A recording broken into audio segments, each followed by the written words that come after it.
welcome back to The Mandatory. We got a very special guest on that's going to be joining us. He's undefeated at 22-0.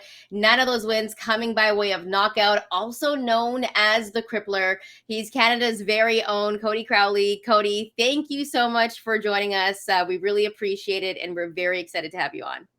Thanks for having me on, guys. I really appreciate it.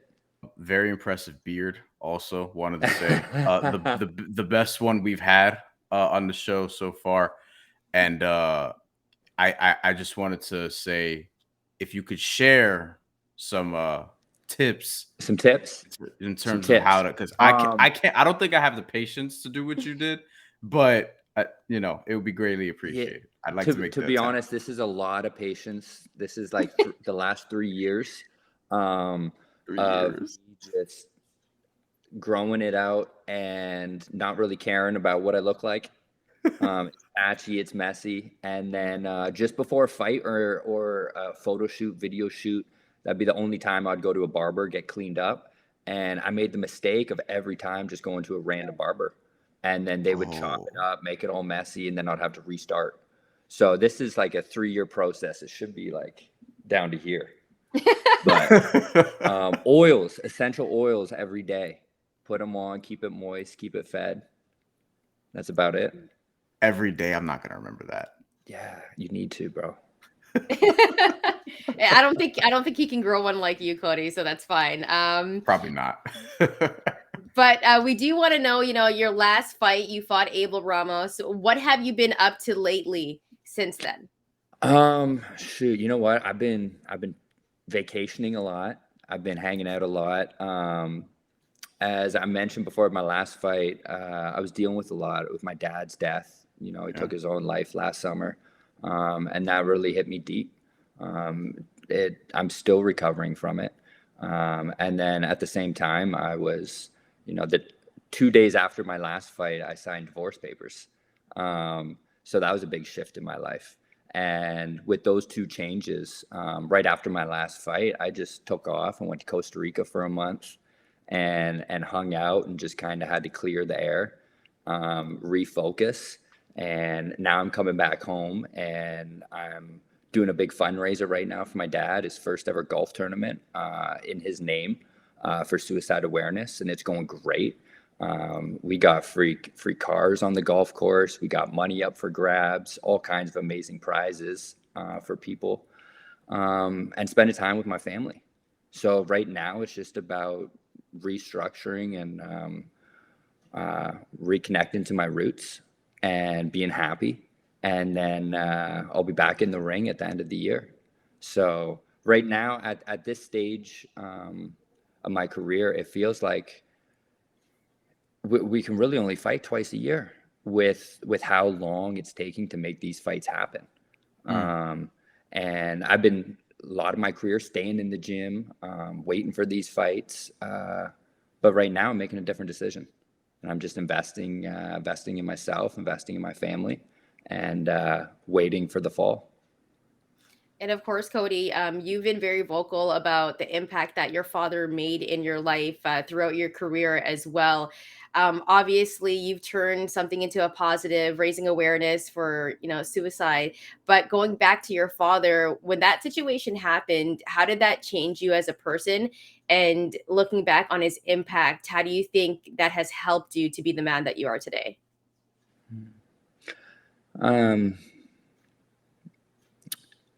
To be honest, I'm still going through it.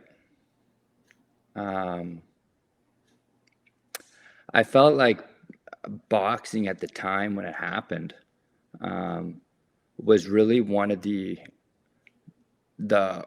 only things that I had to channel that energy and to, let that anger out, let those emotions out. And I think if I didn't have fighting at the moment, I wouldn't be here. After what happened to him. So I'm very, very grateful for boxing to be here, and for that opportunity of fighting for a title eliminator. And as far as changing me as a man, I think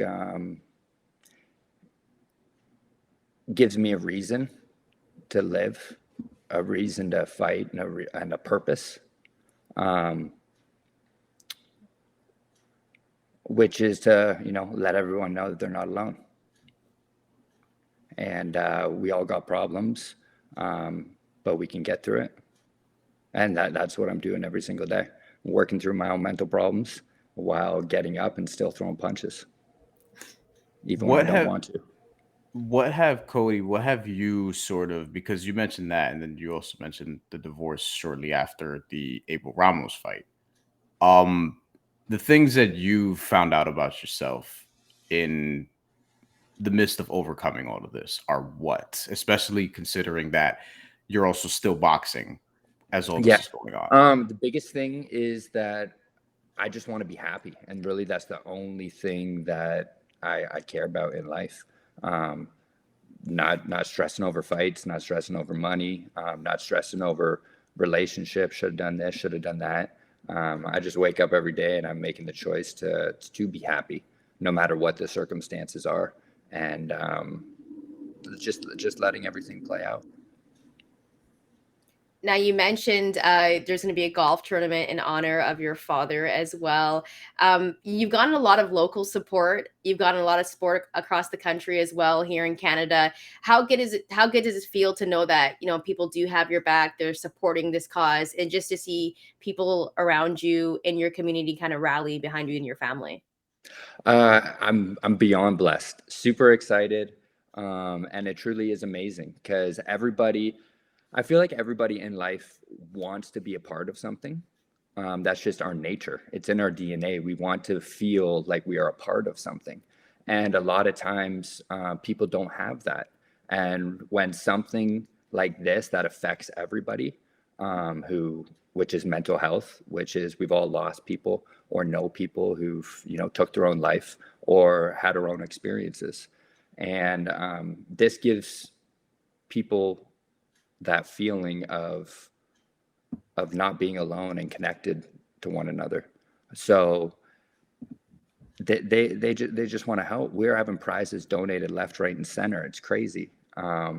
We just the other day got a week donated, a cottage stay on a beautiful lake, a whole entire week for free for somebody.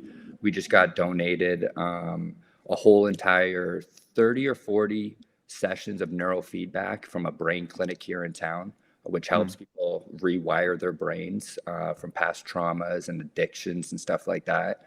So not only just one or two treatments, but they're getting their whole entire healing basically over the next year or two covered. It's just endless right now, the amount of people coming out to help with this. Now, Cody, I can't donate a cottage or anything like that, but if there was people listening to this show and that are going to be watching this, how can we support this cause? Yeah, honestly, if people just reach out to me, I'm pretty easy to get in contact with, or reach out to the organizer, which is my mom, who does it best. Her number is 705-927-3265. You can text, you can call, you can donate gifts, you can donate money. Anything goes towards the cause, and the cause is suicide awareness. We've teamed up. Before my last fight, I teamed up with a group called Team 55, which is a suicide preventative group, and they offer modalities for people who need help. And so all that money being raised, the people can come to Team 55 and get whatever help they need. Okay, we'll definitely put that in the description as well, because this is going to be on YouTube. So we definitely want to support that. And if you're listening to this on the audio version or watching this on YouTube, make sure you go support Cody's cause. For sure. And so switching gears real quick, Cody, because you did mention how long it is to get fights and how long it takes to get fights these days. Can you elaborate a little bit on that, the business side of things? Because a lot of guys last year, we talked about this on the show before, a lot of guys last year only fought one time. Yeah, some of these guys are prospects. We fought one time the last 3 years, like one time a year, right? Yeah, every year. That's just the way it is. You have so many fighters, and you have few dates, right? That the networks give out, so the slots are very limited. And I feel like promoters, there's obviously agendas. It's a business. They're trying to move fighters and build up stars. So, everyone has a time and space or a time and place to fight. And right now, the welterweight division, you got one fight that holds up all 4 belts, right? But right before all this, you've seen the WBA had title eliminators. You've seen the IBF had a title eliminator. You've seen the WBC have a title eliminator. So it's being drawn what's happening, a new wave of welterweights coming up. And I feel like after this fight coming up in July, I feel like Spence is going to win, and I feel like he'll vacate, he'll move up, and it's going to be a whole new division. And that's clearly when I want to fight next. I fought for a mandatory position, so I'm holding on to that. You said that pretty confidently. Do you think Spence is going to win this fight?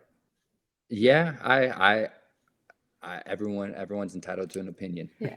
right?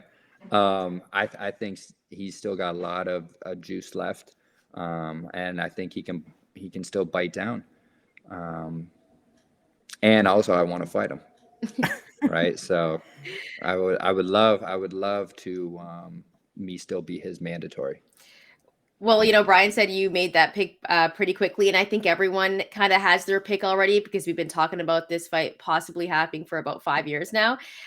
When you see that fight and you visualize it, Cody, how do you see it going if you had to break it down? Spence pressing, Crawford trying to counter, but I feel like the pressure will just be too much. And if you give a thinking fighter the ability and time to think, well, they can solve problems all day long. But if you put them in a fire too hot where they can't think, you take their tools away from them. So that's how I foresee it going. But we don't know. Spence has had quite a bit of out of the ring battles, right, and damages to his body. Same within the ring. So we don't know who's going to show up. But if the same guy shows up who's done what he's done in the past, I think it's going to be the same outcome. There's also been talk about the rematch, because I saw this morning, the rematch potentially being at 154, Errol Spence going to 154 after this fight, regardless. That would be interesting to see how it affects the rest of the division too, because could we be talking about a situation where, okay, suddenly all the titles are vacated if Spence does win, and then Cody, you have to fight somebody else entirely for the titles? Yeah, which it doesn't matter. I'll fight anybody for it. Next up, Keith. They still have Keith Thurman in the rankings. I don't know why. You have to be legally on the rules. If we're playing that way, you have to be active within 12 months to be in the top 10 rankings or have a fight scheduled. Right. And it's been way more than 12 months. So I don't know how he's number one above me in the rankings, even though I'm the mandatory. So I'd want to fight Ugas. Ugas is right under, or Keith. It doesn't matter, but I just want to fight. I've worked hard for my title opportunities. I've been in there with Ugas. He's hired. He's paid me to help get him ready multiple times before. I know what I'm up against. I mean, look, Cody. Here's the thing too. You have Bud Spence coming up. Boots Ennis is fighting Romain Villa coming up, and then Vergil Ortiz is Stan Jonas. So it's like, okay, if you're looking at who can Cody Crowley fight next, it's pretty much should be Keith Thurman or Yordenis Ugas. And like that would make a lot of sense. We could make it a welterweight tournament. You and I could set that up, and Shantelle could set that up. We could set up a welterweight tournament, all 8 fighters. Here's the first round, and then eventually we'll maybe get to the finish line. Yeah, that's the way it should be. It's interesting because you heard Bryan say a couple of other guys in this division that a lot of people are talking about. You got like Boots Ennis, you got Vergil Ortiz. Cody, when you hear those names as well, do you feel like you're a little bit underappreciated sometimes and you don't get your credit because you're undefeated, you're 22-0? Like, how do you feel when those guys are kind of mentioned above you? 100%. But then again, I'm not always out there. I'm not doing interviews. I'm not, jumping on clickbait, putting stuff out there, trying to, spark a video and get everyone to know who I am. I just show up and I fight, and then I go out and enjoy life. So of course those guys are going to get more attention. They're under the lights more than me. But I feel like those are super fights. I feel like those are fights where we should be fighting as champions, you know? So that's why I'm staying in my lane right now. My lane is the WBC. Mm-hmm. That's who I'm the mandatory for. So yeah, people might make me offers and wave some money in front of me and try and derail me off my plan because it fits their agenda. But, you know, I've earned my position.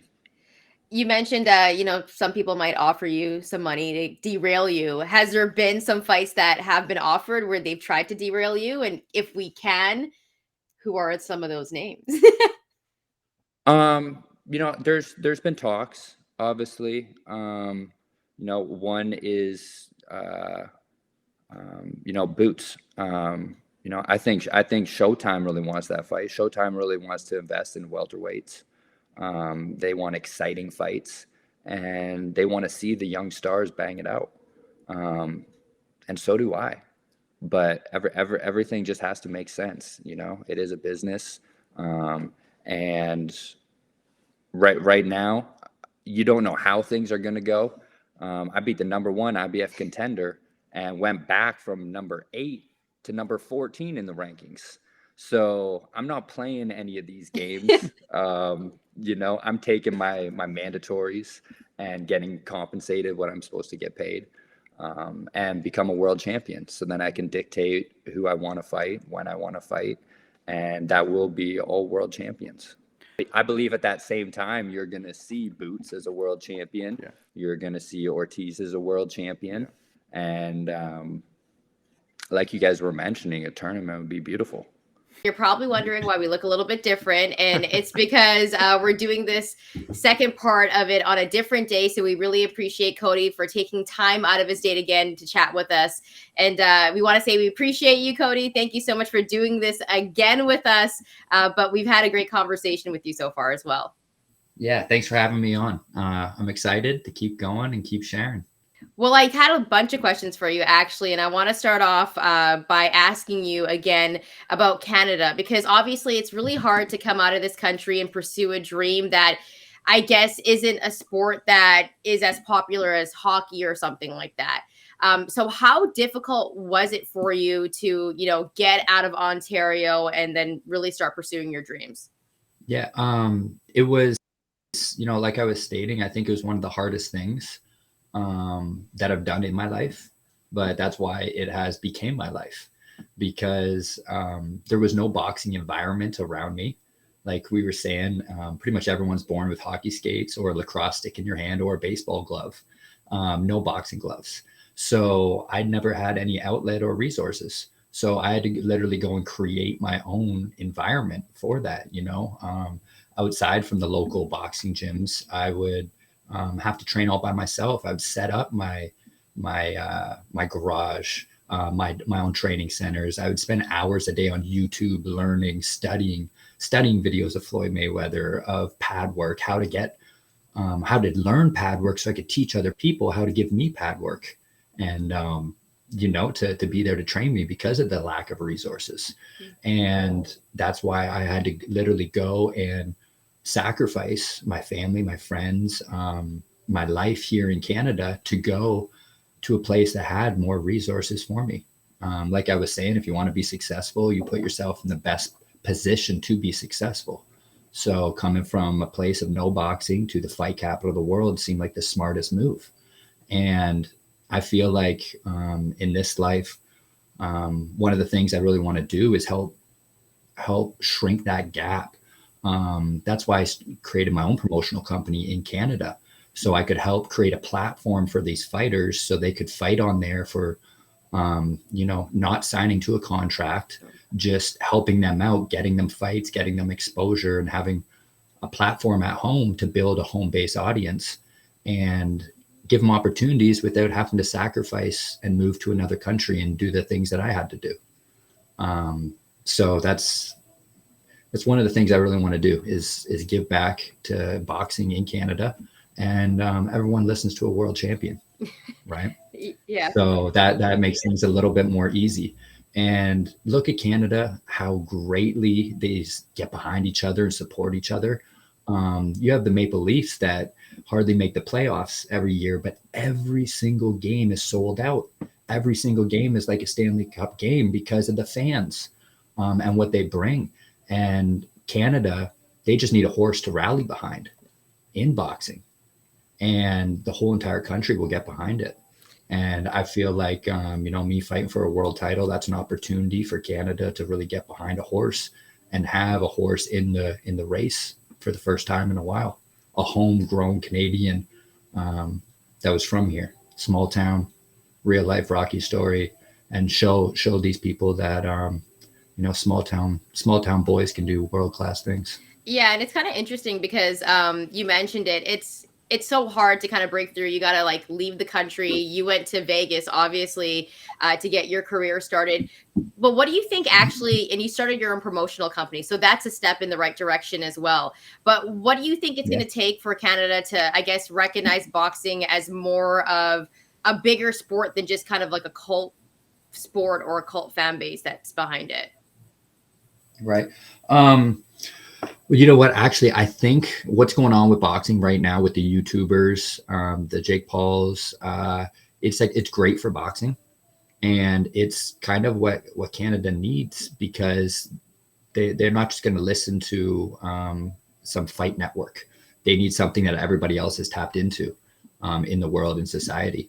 And I think that these YouTubers are doing a great job at cultivating a bigger audience and doing more so what the UFC has done, which is brand it and brand the athletes, as like icons. Yeah. And it as just not separate fighting for the promoters, but you're just fighting for a league, an organization, and that organization gets branded. And I think that's what kind of has to happen to boxing, because what happens, you see it at the top of the game, the two or three biggest companies, right, holding up fights because it's all about that one person getting that money, or trying to come out on top the most, right? That's what business is, right? Profit. And you see that at the highest level, now down at the small level with Canadian promoters, right? These guys are all trying to make money. They're trying to make a buck so they can go home to their families. But it's really going to take all these promoters working together and building the sport, not so much building the fighter as a product. Okay. The fighter as a product is great, but right now we still need to get the framework done, and the structure built in Canada, I feel like. Yeah. Cody, you mentioned something earlier that I thought was interesting, because you said in doing your own promotion, you don't want to like sign fighters to 5-fight deal, 8-fight deal, whatever, just kind of set them up this card, and then you just have cards, and it's not about like tying down the fighters to a contract. One, do you feel like that's something that boxing as a whole should do, and it'd be better for the fighters, better for the sport? And two, I think the answer to this question is no. Do you see that happening at any point? I think what's best for the sport is fairness. So have one organization, have one league, and let the numbers don't lie. Let's not have people pay for ranking positions. Let's have people climb those positions. Right. And I think it would make things a lot more smoother, and fights would happen a lot quicker, because now it's not about changing products in and out to create the most benefit. It's just, okay, number one, number two, let's go. All right. And you keep funneling it through. Is that like a UFC model then? Yeah, well, the UFC it's still, it's branded. A lot of people, when they hear MMA, it's branded so good, yeah, that all they hear when they think of mixed martial arts is the UFC, mm-hmm. right? Yeah. That's how good of a job they've done at branding it. Mm-hmm. And that's what I feel like boxing needs to do. But the whole entire structure of how it's set up and how the fighters get paid and things like that is what I believe stops it.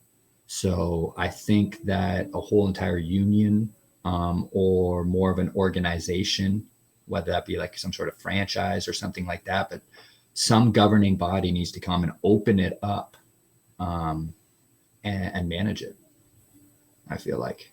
But do you think anyone is capable of that right now, or is that something we're still like a while away from? Because it feels like, I mean, all the sanctioning bodies have their own interests.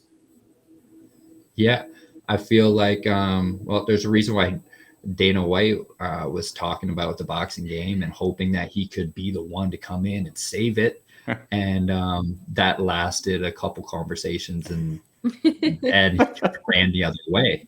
Right. Yeah. So I think that just shows how deeply ingrained this old programming and authority of power works in boxing. Yeah. But you're seeing new waves of fighters, and also you're seeing new waves of promoters. So times are changing. You have great people like Jake Paul, like other people who are building the audience, who are changing the way that things can be done. And it's going to be hated on a lot at first, because a lot of people are resistant to change. They like the same thing, but it's kind of insanity to do the same thing and expect a different result, right? You talked about, first times, I guess. Let's talk about the first time you ever had a fight. How did that go, and what was that experience like for you? First times were always scary. My very first fight was to a female. I was telling you guys that. That's right. I was kickboxing, 13 and under was co-ed, and I looked across the ring. It was a kickboxing and karate tournament, so it was mixed. Yeah. And I look across the ring, and this is brunette girl with long hair, and that bell rings, and she picks up her foot, and boom, boom, boom across the face. I was beat up. I had piss in my pants. I was so ashamed and embarrassed. So that's how my first time went. Yeah. I don't know about you guys if you try to jump in the ring, but it probably went a lot better than mine. Yeah. So first time, it didn't go good. I still to this day hope, pray, cross my fingers. It was like Holly Holmes, or I don't know, Wonder Woman or something. I was gonna ask if you ever got her name, if you kept up with her, if she's in MMA right now or something. No, but it just gets funnier and funnier the further my career goes, and I want to keep going and find her more and more. You want that rematch, Cody? You want that rematch? Well, yeah, and it's like the ripple effect. You know what you did to that kid at 13 years old? Look at where he is now. That's because of you. Wait, so could I ask you? The starting point was, I guess, that, but that's pretty remarkable, though, that you've become somebody who's going to fight for a title soon, presumably from that moment. But after that moment, what was that like? Like the self-confidence level and all those things? Oh, horrible. Like I said, the reason why I got into boxing was because, I had no self-confidence. I was full of shame. I wouldn't take my shirt off around other kids in the pool because I was, scared of my body, my little man boobs. So after that, to then all of a sudden go lose weight and do push-ups in front of kids and think you're hot shit, and then come back and how'd the fight go? What do you say? Yeah. But because I think that would have been a moment for a lot of people where that happens, and then it's like, okay, I'm never fighting again. But you instead become, at this point, one of the best welterweights in the world. Yeah, well, it just, and that's why I'm continuing this journey. Yeah. In 2019, when I got super, super sick, all my organs and everything shut down, I wasn't going to fight anymore. But these last 3 years, I've wanted to continue this journey just for that specific reason. You have so many kids, especially nowadays, sitting there saying they can't do this or can't do that, whether it be because of resources or money or my family or whatever cards they were dealt with. But I really want to show people that you can do anything, no matter what cards you were dealt with. I was dealt with no agility, no speed, no strength. I had little man boobs, and I was getting my face beat in by a little girl. And then time and time again, after that, there was multiple losses. My amateur record was about a 50-50 amateur record. Really? It wasn't good. Lots of losses. And the same thing, moving to Vegas my very first time, as soon as I graduated high school with a one-way ticket, only lasting 6 months, on the phone every day with my mom, booked me a flight home because I got my jaw busted in. I'm eating through a straw for a week. My eyes swollen shut. My back's gone. And just doors shutting. But all these things that I've learned from it is all it's doing in whatever you do in life, it's just an expression, right? And that expression, the different contrasts that you run into is teaching you and showing you how to maneuver and work your inner being. How do you handle those situations? Your self-talk, what do you say to yourself? And that is what I want to show people. How do you go from losing your first fight to a girl to becoming a world champion? Yeah. Well, anybody can do it. So don't tell me that if I did that, you can't go and lose 20 pounds. You can't get up and pick up a book and read for 15 minutes a day to get that extra education, to learn that new craft or skill set, to get that extra money, to go and do the things that you want to go do, right? These are all just excuses. And I want to show people that anybody can do anything. And I'm going to do it by doing the hardest thing in the world, which I believe is fighting. Fighting, you have two grown beings standing in front of each other with focused awareness of, what I'm trying to do, which is everything in my power to dismantle this man in front of me. Yeah. And the legs get tired, the hands get tired, your eyes shut, there goes a cord. All of a sudden you lose focus until someone decides to fall off that line, right? And can't take it anymore. And then they lose. So it's the most primal thing you can do. So that's what I'm here to do, motivate. No matter who's in front of me, I'm going to win. You talk about motivation, and you mentioned this a little bit earlier when we were talking yesterday, but you talked about how, you got to spar with a guy like Money Mayweather. Like, how much motivation was it after you sparred with him, and what was that session like for you? Amazing. I boxed Floyd probably about 200 rounds, maybe 300 rounds together. That very first sparring session, I went, I didn't have a coach there, just myself at the time. And, I hear once again, a kid who was still working on his confidence. Yeah. I was very young at the time, 3 professional fights. I have no coach here. And all of a sudden, out of the blue, I'm 3 weeks of not even supposed to be here. And then all of a sudden, Floyd's in a bad mood one day, 3 hours late, and someone comes in and screams, "Canada, you're up." They don't even know my name. You get in the ring. And I get in the ring and look across, and I got no coach. And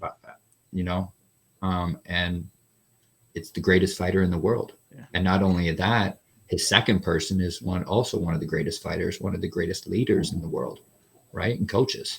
And do I belong here? What the hell is going on?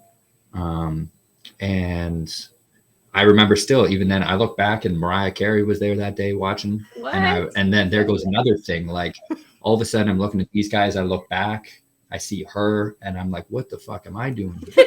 I'm not in the corn. There's no cornfields around here.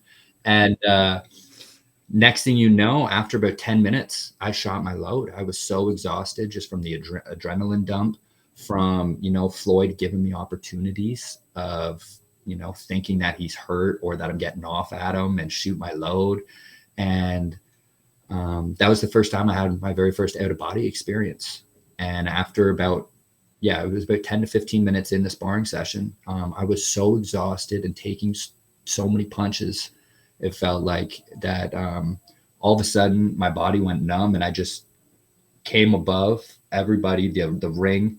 And it felt like it was 5 minutes of me talking to myself, but it was only about maybe 5 seconds.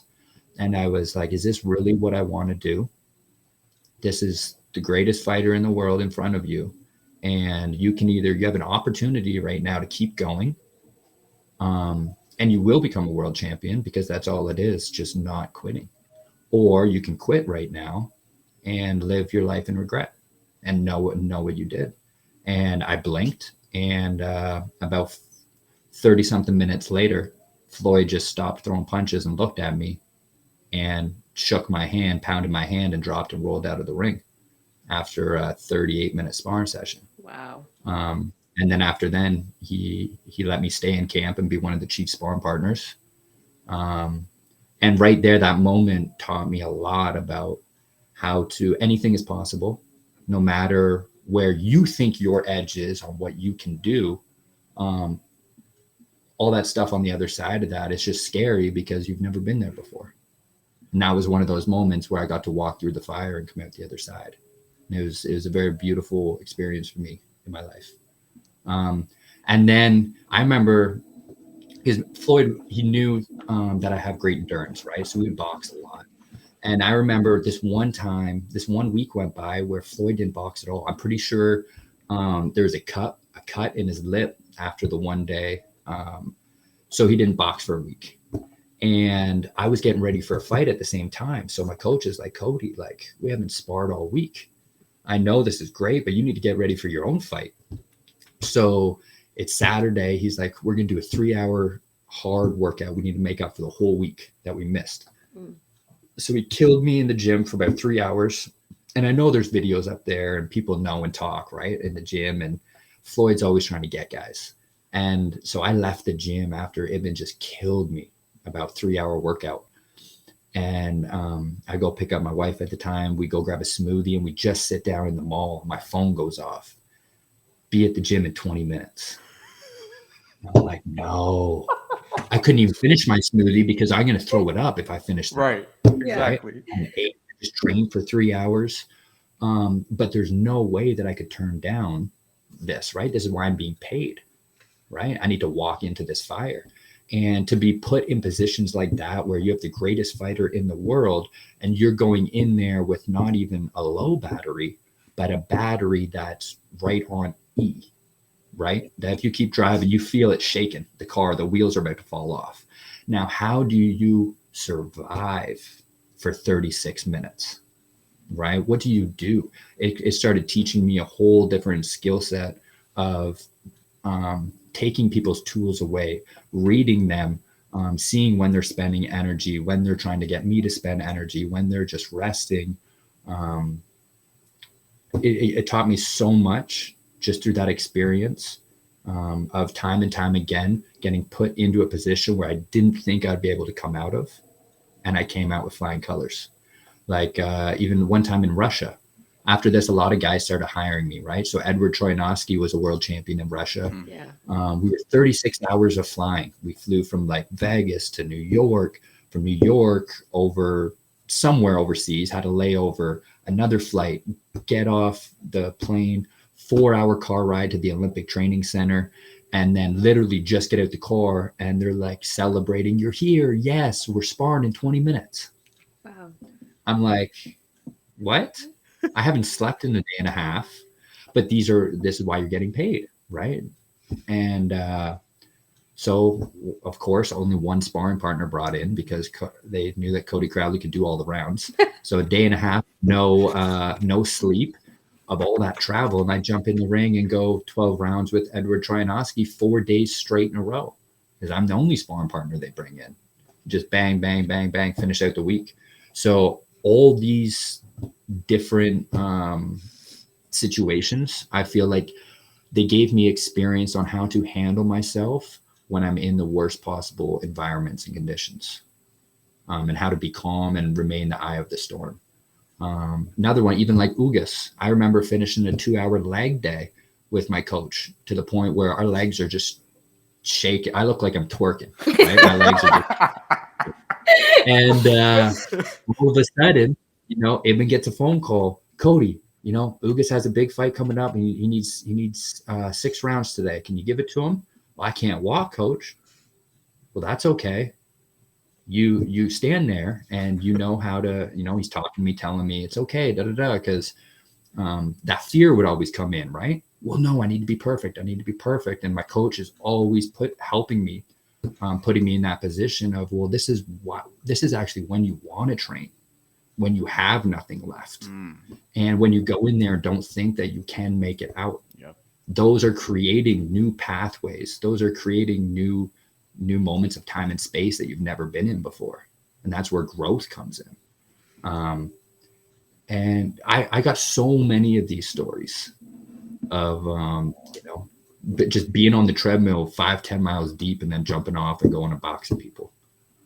I feel like that all that stemmed from my experience with Floyd, right? And being around him and seeing that exact same thing, that it doesn't matter how you feel, where you are, or who's there or anything. Yeah. You need to master yourself and have the ability to turn that switch on and off. Doesn't matter what happens. It doesn't matter if 5 minutes before you got picked up by the police and you got a charge, or your girl just tried to divorce you or whatever, right? You need to be able to flip that switch and not let anything affect you. And that's what Floyd does every single time you see him in the ring. Nothing scares you at this point, huh? Anymore? No, nothing scares me. Really nothing scares me. The biggest fear of my life was humility. Was humility of being seen, just myself. I'm not scared of no man, that's for sure. And I'm not scared of no situation. Even my last couple of fights, I've been in crazy personal situations. And nothing. I was very suicidal for a long time. Then my dad went and hung himself. Then I was going through a divorce. All sorts of crazy stuff. So I don't really, I'm not scared of nothing. What do you think helped you get through that the most? Was it the boxing? Was it just knowing that you could push forward every time? Yes, I think without boxing, I wouldn't be here. Right now, that's been the main tool that I've been able to use as an outlet and just keep pushing. And life moves on. So when I continue to show up for training, I feel like this is the exact reason of what I was telling you earlier about inspiration, right? Anybody can go and do anything when, they have that great environment, when they have all kinds of friends, when they have all kinds of money. Money's not an issue to do things. They got chiropractors right there to make them feel good. But let's go see someone do stuff when they're under the fucking fire, when they don't have anything and they have to make everything out of nothing. That's who I'm fucking terrified of. I'm terrified of the guy who picked himself up when he needed all the help in the world, but he didn't ask for a single hand. Yeah. That's what it's like in the ring, right? In the ring, as that man gets tired, he wants to go and reach out. He wants to go and skate off the ice and sit on the bench and let another man come out, right? But you can't do that in fighting. So you literally go and see what someone is made out of and who will suffer more, who can endure more chaos and remain focused and calm amongst all that chaos. I was going to say, this is probably one of the most inspirational episodes that we've had on. We've had a few guests on, and this is probably one of the most inspirational. So I do want to say thank you for sharing that, Cody, because you're dropping mad gems. We do want to have a bit of a fun segment with you. So this one's called the Mandatory Maze, to get to know a little bit more about you, some fun questions. So whenever we ask you a question, whatever comes to your mind first, just go answer your first thought. Peterborough, Ontario is the hotbed for what sport? Hockey. Yeah. Okay. I thought you might say lacrosse, but hockey, of course. Yeah, lacrosse. Actually, lacrosse. Yeah, lacrosse came up, and then my mind went to hockey. Yeah. Okay. I'll just say whatever comes up, and how it might be way offside. All right. Did you go like to Lakers games and stuff like that for lacrosse in Peterborough? Because I know it's a big deal out there. Oh yeah.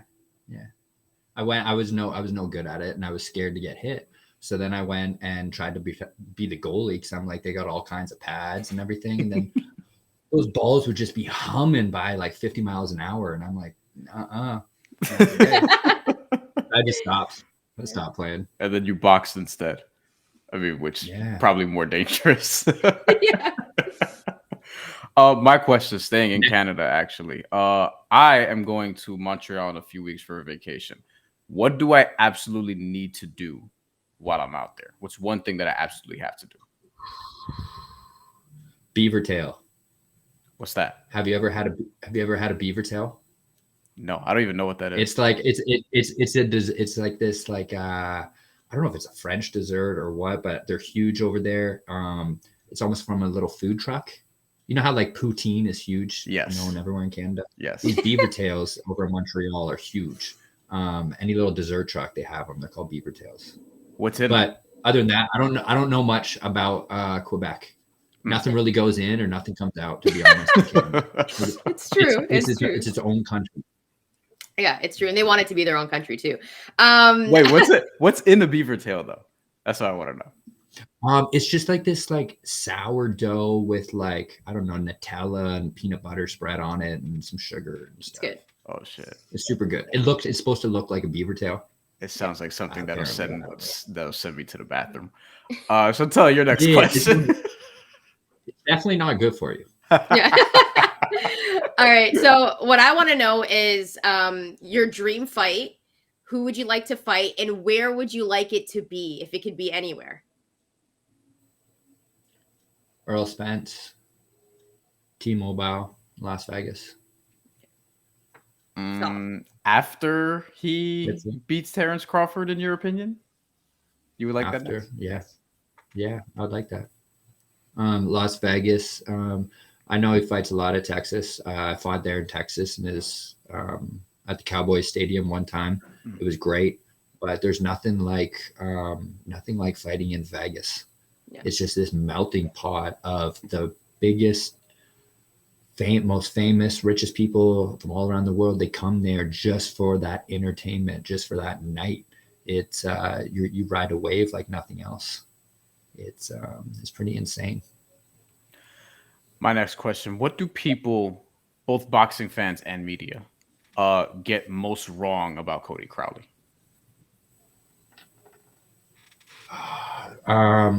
I think that they think I'm just this like scrappy, hard-headed fighter. He's just this like, I don't know, macho guy. But I think I've done a pretty good job lately of like showing my other side, which is a super happy, loving person. Because lately I know that anybody I run into on the street, talk to and everything like that, I'll be in like a conversation half an hour later. They'll be like, huh, you're a fighter? So when the people really know me as Cody, I'm nothing like a fighter at all. So I think that's what they don't know. I want to do the opposite. I want to bring people together. I want to help people. I don't want to tear anybody down. For sure. Cody, so when you're training, what's the one song that pumps you up during training? And do you have any ideas for a walkout song if you were to get that dream fight against Spence? Like, have you thought about any of that stuff yet? Ooh. You know what? Eminem, Lose Yourself. Ever since a little kid, I would just drive myself crazy in the garage, just banging my head to that song, training nonstop. And then I remember as a little kid in elementary school, I was riding the back of the bus, just rocking Eminem like every other white kid at the time. And me and my buddy, we were like driving by the Memorial Center, and I said one time, I'm going to fight in front of this whole city, and you were going to walk out to this song. And then I fought for my first Canadian title in Peterborough. Me and my buddy walked out, just looked at each other, instant time lapse back to like 8 years old, right? Wow. And walking out to Lose Yourself. So that's always been a great one for training, of course. But I don't want to walk out to my own song. I'm getting into music. My last fight, I walked out to my own song that I wrote called Fighter, which basically tells my story about being a fighter, and it relates to any person, whatever expression of life that you're fighting in. Yeah, that's what I want to show. And I'd like to walk out to another song that I write for my next fight. What type of music is it? What type of music is it? I'll send you a copy. Yeah, please do. Can we get it on streaming services? Can we get it on streaming services too yet, or? Yeah. So put it out. It's on iTunes. I'm pretty sure it's actually out on all platforms. Okay. The original version, though, that me and my friend just made, that she sang that night and walked me out at the MGM. That one's not on there. This one is more so like for everyone for like, I don't know. It's just a little bit different. I'll send you the original one though. Okay, awesome. I'm looking forward to it. I actually had a music question also. What's the worst song that you've heard an opponent come out to that you were going to fight? Man, to be honest, I don't think I've ever listened to a song from my opponent. Really? I have no idea what's going on. Normally, luckily, my career, I've always been walking out first. Or I mean, second. I've never been the first one to walk out. Right. So I'm always in the locker room, totally zoned in. And I have no idea. So I can't help you on that one, brother. All right. My final question for you, your top 5 favorite athletes, doesn't matter what sport, your top 5 favorite athletes.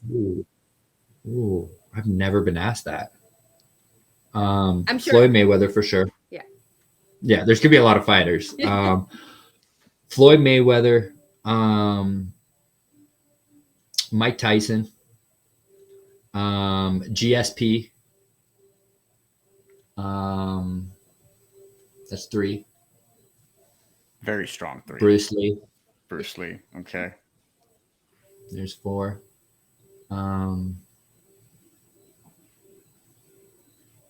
David Goggins. Ooh. I didn't expect that. That's curveball at the end. Nice list, yeah. Yeah. Really, yeah. All crazy different people, but they'll have one thing in common. Yeah. Very true. Now can ride that wave very well. My last question. I know you answered with Errol Spence before, so I'll ask a different type of question. But if you could take one fighter, welterweight, let's say, one welterweight from the past that you could fight at their peak, your current version of Cody Crowley. Oh, Manny Pacquiao. Manny Pacquiao, 100%. Shoot, that's a fight that I still want, even though he's way beyond his peak. There'd be nothing cooler than fighting somebody like that, that you grew up watching, that you grew up living off of his highs, right? Yeah. And who knows, it could possibly still happen. The crazy way boxing is right now, okay, if the WBC gets tied up a little longer or something, and Pacquiao did want to come back out, I'm pretty sure they would give him a title eliminator or an interim world title. Shoot, let's do an interim world title fight. And you have someone like that with the whole country behind them. It'd be great to jump, team up with the Canadian government, reach out, really try and make it a whole country event and make it something very, very big that hasn't been done in Canada in a very long time. And I feel like if just the right people got involved with it, it could really turn out to be something pretty cool in Toronto. That's awesome. Cody, thank you so much for joining us. I just want to say, as a Canadian, you're our guy. We root for you, and you're making us really proud every time you head out there into the ring, and everything that you're doing to raise awareness for suicide. That's amazing as well. So I just want to give you a couple of moments one more time. How can people support your cause, donate to your cause? And if there's anything else in ways that we can support you, just let us know. All right. Yeah, guys. Awesome. Once again, for people who don't know, I've suffered some mental health issues in my life, and my father has as well. And he took his own life. He hung himself last year, and I'm hosting the first golf tournament in his name, in his memory, in lieu of mental health. Teaming up with a great local organization here, Team 55. And they basically collect funds, monies that's raised, they collect it, and people who need help can reach out to this organization. And if they don't have the resources or finances, this organization takes them on and helps them and gets them different healing modalities to help them, get on the other side of whatever they're going through. And this tournament coming up in 2 weeks, does just that. And right now we have all kinds of sponsors on board, which I'm super happy about. But if anybody out there listening, and it touches your heart, or you know someone who's going through a difficult time and you would like to help somebody but don't know how, you could always reach out at 705-927-3265. You could make a donation. You could come on board as a sponsor. It's really wide open. However anybody wants to participate, we're open for anything. So just reach out to that number, and we'd love to have you on board. It's an awesome event. It's going to be a lot of fun. This golf tournament, we have 100 people in it, 25 teams. We have a free car giving away. If someone wins a hole-in-one, they get a free car, another $5,000 bonus on another shorter hole. Beat the boxer. I stay on the longest hole all day long, and everyone else has to try and beat me with a pair of boxing gloves on their hands, holding the golf club. So there's a lot of fun things going on that day. And yeah, I'm happy to have anybody be a part of it. And what's the date one more time, so you could say that?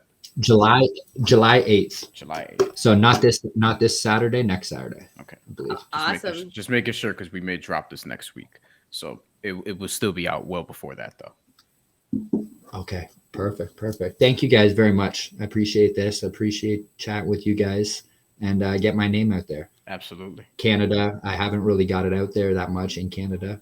So but we know about you, man. We know about you. Boxing fans that are Canadian, we're super hyped to have you repping us. And I know every time that you fight, I get super excited because I'm like, this is our guy that's like has the name for us right now. Like, I know we technically have Better BF, but you're our homegrown guy. You know what I mean? Yes. So we're rooting for you extra heavy. So this was a extra special episode for myself, especially. So thank you so much, Cody. And everyone that's watching or listening, make sure to support his cause as well. And hopefully we'll catch up again sometime soon. Awesome. Thanks, guys. Have a great day. You too. I'll talk to you soon. Cody, thanks. Take care.